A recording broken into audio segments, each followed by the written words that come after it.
دوستو بہت غور و فکر اور سوچنے کی بات ہے کہ پوری دنیا میں مسلمانوں کی تعداد بہت زیادہ ہے، باوجود اس کے کسی بھی پلیٹ فارم، کسی بھی شعبے میں، تعلیم میں، جابس میں مسلمان نظر کیوں نہیں آتے؟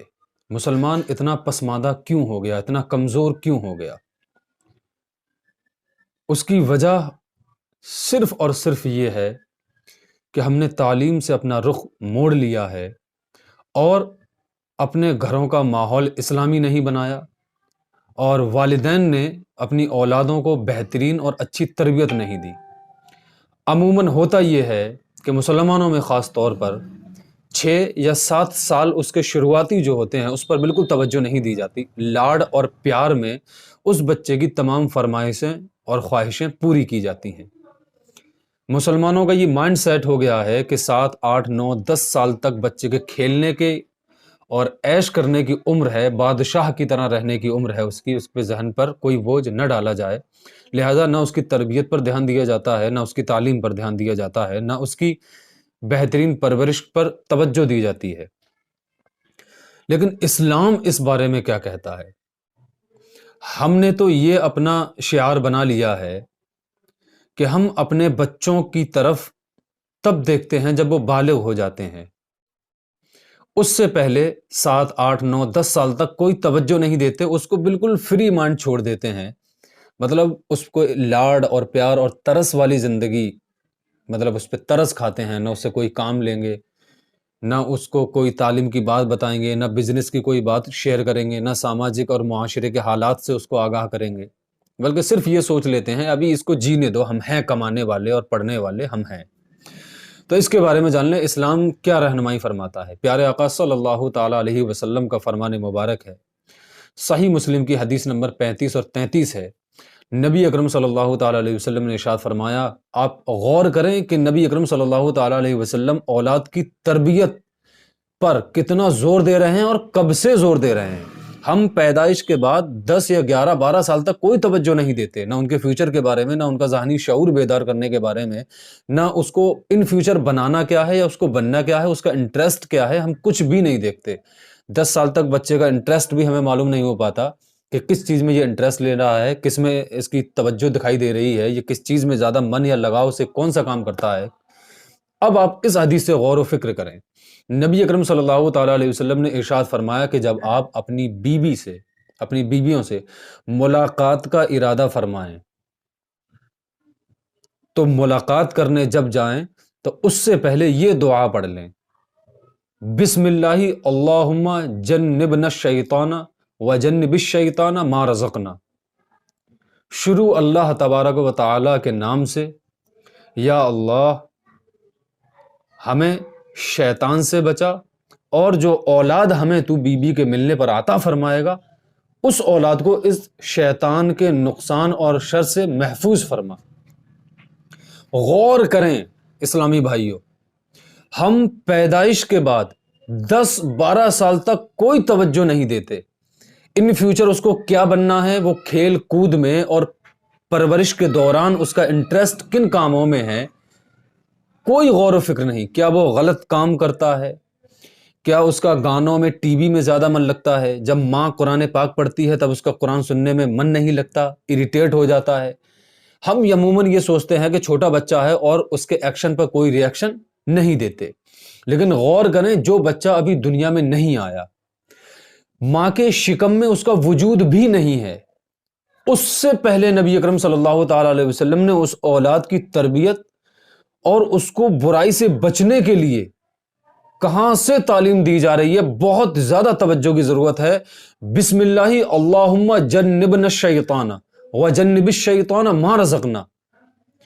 صحابہ اکرام سے عرض کر رہے ہیں نبی اکرم صلی اللہ تعالیٰ علیہ وسلم کہ بیوی سے ملاقات کرنے جاؤ تو اس سے پہلے یہ دعا پڑھ لو، جب تم یہ دعا پڑھ لو گے تو اللہ تبارک و تعالیٰ اس کے بدلے میں تمہیں جو اولاد عطا کرے گا اس اولاد کو شیطان کوئی نقصان نہیں پہنچا پائے گا۔ اور شیطان کیا نقصان پہنچاتا ہے؟ تعلیم سے دور کرنا، اچھائی سے روکنا، شکر گزاری کا جذبے سے اس کو ہٹا دینا، ناشکرہ بنا دینا خدا کا، اس کے پاس کتنی بھی چیزیں اشیاء موجود ہوں ان کی طرف نہ دیکھ کر دوسری اور بڑی ہوئی چیزوں کی طرف توجہ اس کی شیطان دلاتا ہے۔ اس پر آپ کو لگ رہا ہوگا بہت ہلکی باتیں ہیں. اب اس پر حدیث پر غور کس نے کیا؟ یہودیوں نے.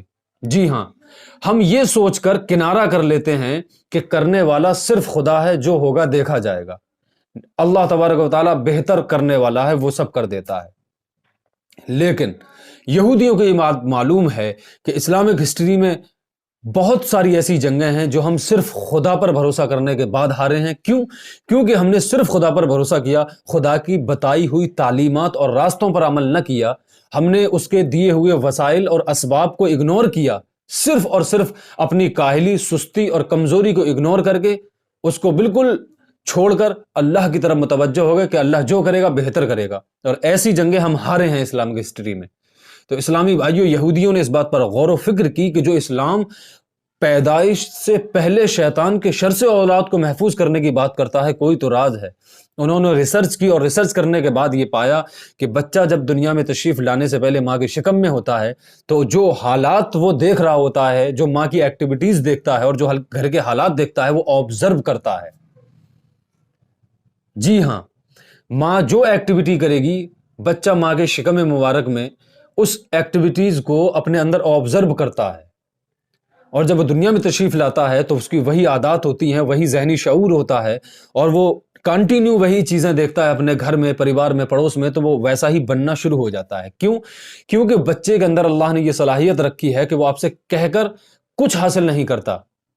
جب تک اس کو الفاظ بولنا نہیں آتے، اس کے اندر یہ طاقت ہوتی ہے کہ وہ آپ کے دیکھے ہوئے کاموں کو آبزرو کرتا ہے اپنے اندر اور ویسا ہی بننا شروع ہو جاتا ہے. تو یہودیوں نے اس بات پر غور و فکر کیا اور انہوں نے یہ نتیجہ اخذ کیا، یہ ریسرچ کرنے کے بعد یہ رزلٹ حاصل کیا کہ ہماری قوم یعنی یہودیوں میں جب بھی کوئی عورت پریگننٹ ہوگی، اسی دن سے اس کو میڈیٹیشن کلاس دی جائیں گی.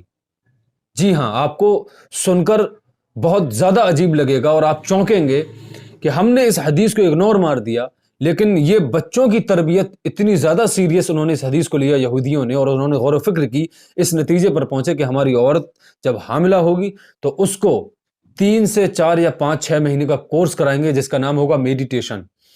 میڈیٹیشن کا مطلب ہوتا ہے اسلامک ہسٹری میں، اسلامی کلچر میں اس کو نام دیا جاتا ہے مراقبہ. اور صاف کر کے بتا دوں، آپ کو سمجھ میں آ جائے گی، ہندو جو پہاڑوں میں جا کر جو دھیان لگاتے ہیں آنکھیں بند کر کے، رشی منی لوگ، اس کو کہتے ہیں میڈیٹیشن، مراقبہ، یعنی دھیان لگانا، غور و فکر کرنا. اس کا فائدہ کیا ہوتا ہے؟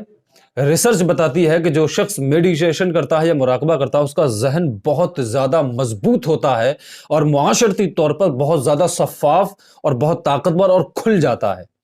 وہ چیزوں کو جتنی جلدی آبزرو کر سکتا ہے، دوسرے لوگ نہیں کر سکتے جو شخص مراقبہ کرتا ہے.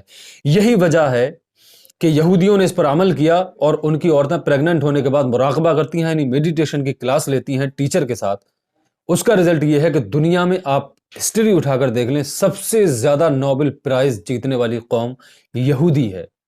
تو آپ اپنے اسلام کا دامن نہ چھوڑیں، اسلامک کلچر کو نہ چھوڑیں، گرو کے ساتھ کہیں، فخر کے ساتھ اس تعلیمات کو اپنائیں، محسوس کریں اور اس پر عمل پیرا ہوں. انشاءاللہ تبارک و تعالی آنے والا وقت آپ کا ہوگا. آنے والے وقت سے مطلب یہ نہیں کہ حکومت آپ کی ہوگی، رعب دبدبہ ہوگا. آنے والے وقت سے مطلب یہ ہے کہ آپ کا اسلامک کلچر ہوگا اور آپ دنیا میں ذلیل و خوار نہیں ہوں گے، کیونکہ اللہ تبارک و تعالیٰ کا وعدہ ہے جو شخص اسلام کو پورا فالو کرے گا تو اللہ رب العزت کی شان میں اضافہ کرے گا اور دنیا میں اسے عزتوں کا تاج پہنائے گا. اسی پیغام کے ساتھ السلام علیکم، ملتے ہیں اگلے ویڈیو میں، تب تک کے لیے خدا